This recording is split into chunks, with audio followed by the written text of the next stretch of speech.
അതേപോലെയുള്ള വിഷയങ്ങളിലേക്ക് ശ്രദ്ധ കേന്ദ്രീകരിക്കുകയും അടിസ്ഥാനപരമായ ഖുർആനിന്റെ സുന്നത്തിന്റെ വശങ്ങളിൽ നിന്നും യുവതയെ മാറ്റുന്ന സാമ്രാജ്യത്വ തന്ത്രമാണോ വിജയിക്കുന്നത് എന്ന് ഗൗരവപൂർവ്വം സ്വലാത്ത് നഗറുകൾക്കെതിരെ ശബ്ദിക്കാതിരിക്കുമ്പോ, അതേപോലെയുള്ള അനാചാരങ്ങൾക്കെതിരെ ശബ്ദിക്കാതിരിക്കുമ്പോ, അതേപോലെ ഇവിടെയുള്ള മനുഷ്യ ദൈവ സംസ്കാരത്തിനെതിരെ ക്രിയാത്മകമായി സംസാരിക്കാതിരിക്കുമ്പോ, ബോധവൽക്കരണങ്ങൾ നടത്താതിരിക്കുമ്പോ, മൗലിദ് റാത്തീബ് പോലെയുള്ള സമൂഹത്തിന്റെ വിശ്വാസത്തെ കാർന്നു നിന്ന് നരകത്തിലേക്ക് കൊണ്ടുപോകുന്ന കാര്യങ്ങൾക്കെതിരെ സംസാരിക്കാതിരിക്കുമ്പോൾ നമ്മൾ സംശയിച്ചു പോവുകയില്ലേ സഹോദരന്മാരെ? ഗൗരവപൂർവ്വം നാം മനസ്സിലാക്കേണ്ട വിഷയമാണ് ഇത്.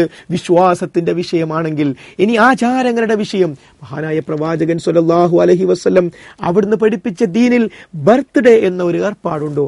ഇല്ലല്ലോ. ഒരു കുട്ടി ജനിച്ചു കഴിഞ്ഞാൽ അവിടെ എന്താണ് ചെയ്യേണ്ടത്? ആ കുട്ടിക്ക് നല്ല പേരിടണം. 7-ാം ദിവസമാണല്ലോ പേരിടാൻ നല്ലത്. മുടി കളയണം, അഖീഖ അറുക്കണം. ഈ കാര്യം ശ്രദ്ധിക്കാത്തവർ ബർത്ത്ഡേ എന്ന മറ്റു മതക്കാരുടെ സംസ്കാരവുമായി വരുമ്പോൾ ആ തെറ്റായ സംസ്കാരത്തിനെതിരെ ബോധവൽക്കരണം നടത്തേണ്ടത് ആരാണ്? മഹാനായ പ്രവാചകൻ സ്വല്ലല്ലാഹു അലൈഹി വസല്ലമയിൽ നിന്നുള്ള ഒരു സുന്നത്ത് നമുക്ക് ബോധ്യപ്പെട്ടാൽ അതപ്പടി അംഗീകരിക്കുകയല്ലേ വേണ്ടത്? എന്നാൽ ജമാഅത്ത് സുഹൃത്തുക്കൾ അതിൽ യാതൊരു കർശന സ്വഭാവവും കാണിക്കുന്നില്ല എന്നതാണ് ശരി. ഞാൻ പറയട്ടെ, മഹാനായ മുഹമ്മദ് നബി കരീം സ്വല്ലല്ലാഹു അലൈഹി വസല്ലം സ്വഹാബത്തിന് ഉറങ്ങാൻ നേരമുള്ള ഒരു പ്രാർത്ഥന പഠിപ്പിച്ചു. എന്താണ് ആ പ്രാർത്ഥനയുടെ അവസാന ഭാഗം? ആമൻതു ബികിതാബികല്ലദീ അൻസൽത വബിനബിയികല്ലദീ അർസൽത. മഹാനായ പ്രവാചകന്റെ ഒരു അനുചരൻ അത് അങ്ങനെ തന്നെ കാണാതെ പഠിച്ച് അവിടത്തേക്ക് ചൊല്ലിക്കൊടുത്തു. ചെറിയൊരു മാറ്റം.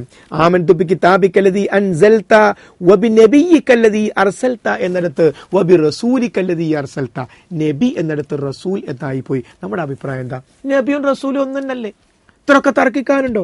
ആമൻതു ബികിതാബികല്ലദീ അൻസൽത വബിനബിയികല്ലദീ അർസൽത, മറ്റൊരു സ്ഥലത്ത് വബിറസൂലികല്ലദീ അർസൽത. വലിയ തെറ്റൊന്നുമില്ല. എന്തേ റസൂലികല്ലദീ എന്ന് ഈ അനുചരൻ പറഞ്ഞു കൊടുത്തപ്പോൾ തെറ്റിപ്പോയതാ?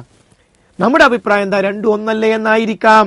എങ്കിൽ മഹാനായ പ്രവാചകൻ സ്വല്ലല്ലാഹു അലൈഹി വസല്ലം വബിനബിയികല്ലദീ അർസൽത എന്നിടത്ത് വബിറസൂലികല്ലദീ അർസൽത എന്ന് പറഞ്ഞപ്പോൾ അവിടുന്ന് പറഞ്ഞു ലാ വബിനബിയികല്ലദീ അർസൽത വബിനബിയികല്ലദീ അർസൽത എന്ന് തന്നെ പറയണം. കാരണം എന്താ? മഹാനായ റസൂലുള്ളാഹിയുടെ സ്വന്തം ബുദ്ധിയിൽ നിന്ന് അവിടുന്ന് ഉദ്ദേശിച്ച് പറയുന്നതല്ല ഈ ദിക്ർ, മറിച്ച് അത് വഹിയാണ്. ഇൻഹുവ ഇല്ലാ വഹ്യുൻ യുഹാ, വഹി അനുസരിച്ചാണ്. ആ വഹിയിൽ നബി എന്നാണുള്ളത്. റസൂൽ എന്നാക്കാൻ മഹാനായ പ്രവാചകൻ സ്വല്ലല്ലാഹു അലൈഹി വസല്ലമക്ക് പോലും അധികാരമില്ല. എന്നിട്ടാണോ തറാവീഹ് 8ഓ 20ഓ എത്രയോ ആകട്ടെ, ഖുനൂത്ത് ഓതുകയോ ഓതാതിരിക്കുകയോ എന്തെങ്കിലും ആകട്ടെ എന്ന് പറയാൻ നമുക്ക് അധികാരമില്ല.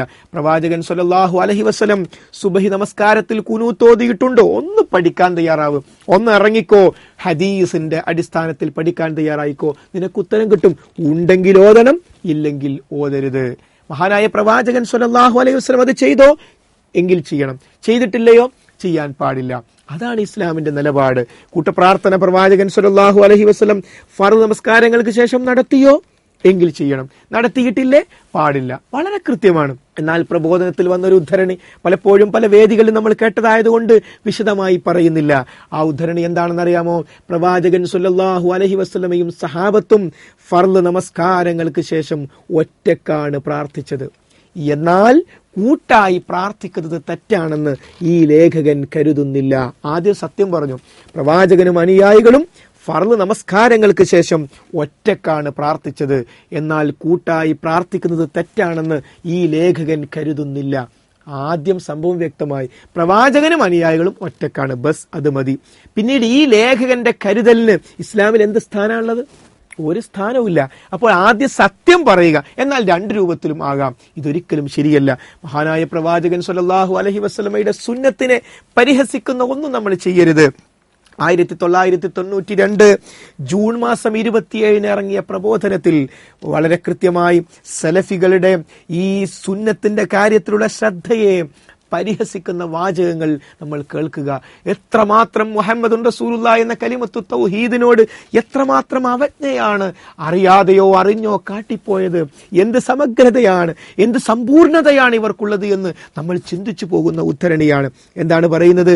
മുട്ടിന് താഴെ പെട്ടെന്ന് അവസാനിക്കുന്ന മിനി സ്കർട്ടും ഒരു കാലത്തും ബാർബറുടെ കരങ്ങൾ തലോടിയിട്ടില്ലാത്ത താടിരോമങ്ങളും ദന്തങ്ങളിൽ സദാ വിഹരിക്കുന്ന അറാഖിന്റെ കൊള്ളിയും ഇവരെ വേർതിരിച്ചു നിർത്തുന്നു.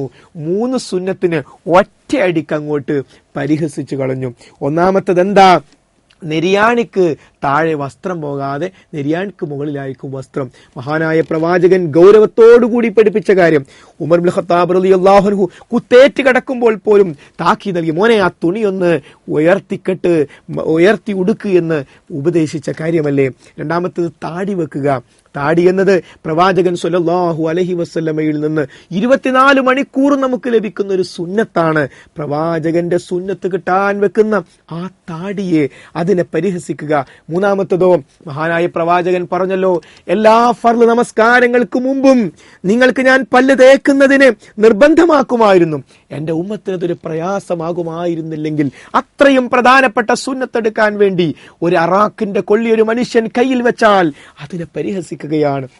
ആലോചിച്ച് നോക്കൂ, ഒരൊറ്റ വാചകത്തിലാണ് 3 സുന്നത്തിനെ തള്ളുന്ന ഒരു സമീപനത്തെ നമുക്ക് കാണാൻ സാധിക്കുന്നത്. ഗൗരവത്തോടുകൂടി നാം കാണേണ്ട വിഷയമാണ്. അതുകൊണ്ട് തന്നെ ലാ ഇലാഹ ഇല്ലല്ലാഹ് മുഹമ്മദുർ റസൂലുള്ളാഹ് എന്ന കലിമത്തു തൗഹീദിന്റെ ഇരുവശവും യഥാവിധി മനസ്സിലാക്കാനും പഠിക്കാനും നമ്മൾ തയ്യാറാകണം. മാത്രമല്ല, ലാ ഇലാഹ ഇല്ലല്ലാഹ് മുഹമ്മദുർ റസൂലുള്ളാഹ് എന്ന കലിമത്തു തൗഹീദിന്റെ ഗൗരവത്തിൽ കാണുന്ന ഈ അബദ്ധങ്ങൾ മാത്രമല്ല, ലോകത്ത് പരിശുദ്ധ ഇസ്ലാമിനെ നശിപ്പിക്കുവാൻ വേണ്ടി ഷിയാക്കൾ അബ്ദുല്ലാഹിബ്നു സബഇലൂടെ രൂപം കൊടുത്ത ലോകത്ത് ജൂതന്മാർ രൂപം കൊടുത്ത ഷിയായിസമുണ്ടല്ലോ, അബ്ദുല്ലാഹിബ്നു സബഇലൂടെ രൂപം കൊടുത്ത ലോകത്ത് ജൂതന്മാർ അബ്ദുല്ലാഹിബ്നു സബഇലൂടെ രൂപം കൊടുത്ത പരിശുദ്ധ ഇസ്ലാമിനെ നശിപ്പിക്കുവാൻ വേണ്ടി, ഭിന്നിപ്പിക്കുവാൻ വേണ്ടി അവർ രൂപം കൊടുത്ത സ്പോൺസേർഡ് വിഭാഗമാണല്ലോ ഷിയാക്കള്. ആ ഷിയാക്കളുടെ ചെയ്തികളോട്, അതിനെ ന്യായീകരിക്കുന്ന അവസ്ഥയിലേക്ക് ജമാഅത്തെ ഇസ്ലാമി പോകുമ്പോൾ